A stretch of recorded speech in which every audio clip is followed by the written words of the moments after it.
J'ai choisi la fonction des ressources humaines donc, pour deux raisons. Tout d'abord pour l'aspect humain, c'était important pour moi de trouver une fonction avec un volet relationnel assez important. Et le deuxième point, je dirais que c'est l'aspect lié à la variété des tâches. J'ai choisi le métier des RH parce que justement il y avait une multitude de perspectives qui s'ouvraient à moi. L'origine de ma vocation, c'est avant tout l'humain. Moi, ça m'a toujours fascinée. Les parcours de vie, la manière dont les gens arrivent à réaliser leurs projets ou non. Et puis après, l'inspiration, c'est l'industrie. C'est mon père qui travaille dans l'industrie, qui avait l'air assez passionné par ce métier. Et donc, j'ai allié ces deux centres d'intérêt en un. Je suis devenue responsable RH dans l'industrie, vraiment par vocation.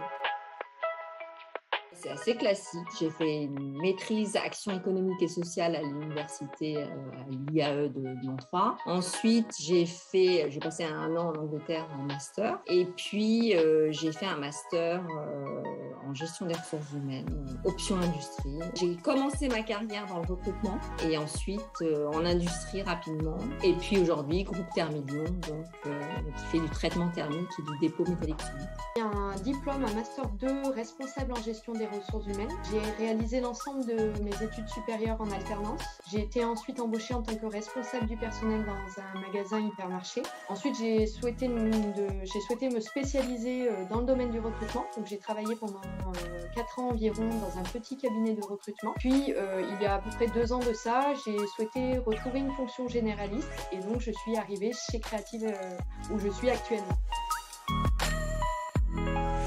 Alors, RH en PME, c'est un poste hyper polyvalent. Ma fonction est très généraliste puisque je travaille dans une petite structure, donc je travaille sur tous les volets RH. On retravaille l'épargne salariale, où on met en place l'épargne salariale. À la fois la partie recrutement marque employeur, qui est assez importante aujourd'hui, la partie formation, la partie gestion prévisionnelle des emplois et des compétences, tout ce qui est relations sociales, tout ce qui est également santé et sécurité au travail. Je suis également la référente handicap de l'entreprise. Donc, il faut être un peu au four et au moulin, à la fois avec les gens et beaucoup en back-office aussi pour travailler des dossiers.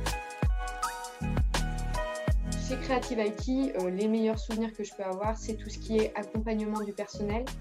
Lorsque vous arrivez à faire évoluer une personne, alors nous en interne, c'est plutôt des passerelles internes que l'on propose. Sans doute des recrutements réussis, c'est-à-dire des gens qui vont apporter des compétences dans l'entreprise dans laquelle on travaille.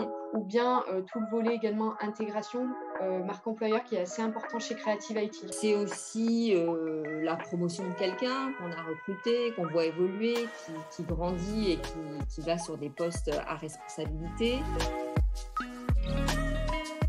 Effectivement, la fonction RH évolue sans cesse et elle sera amenée à évoluer dans le temps.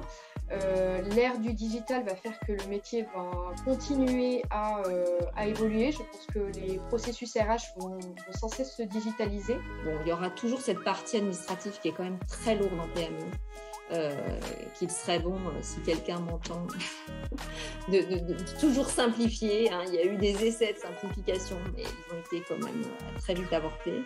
Il va falloir également s'adapter aux nouvelles générations qui intégreront le marché du travail de demain, puisqu'on sait que les besoins ne sont pas les mêmes en fonction des générations. Il me semble que précédemment, le collaborateur arrivait dans l'entreprise et laissait un petit peu ses problèmes personnels, sa vie personnelle chez lui. Aujourd'hui, il vient avec tout. En tant qu'être humain, il vient avec toutes ses problématiques. Et donc, il faut être très ouvert sur tout ce qui peut le préoccuper et faire en sorte de le bloquer dans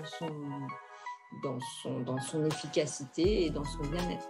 Les nouvelles technologies et le développement des compétences, on va faire ça de plus en plus qu'entre effectivement le marché, les compétences que l'on peut trouver sur le marché de l'emploi et celles demandées dans les entreprises, il y a des écarts importants. Donc, la partie développement des compétences va être importante. Je pense que le télétravail va continuer à se renforcer. Donc, on l'a connu notamment avec le confinement. Et je pense que les RH devront s'adapter à ce nouveau mode de travail.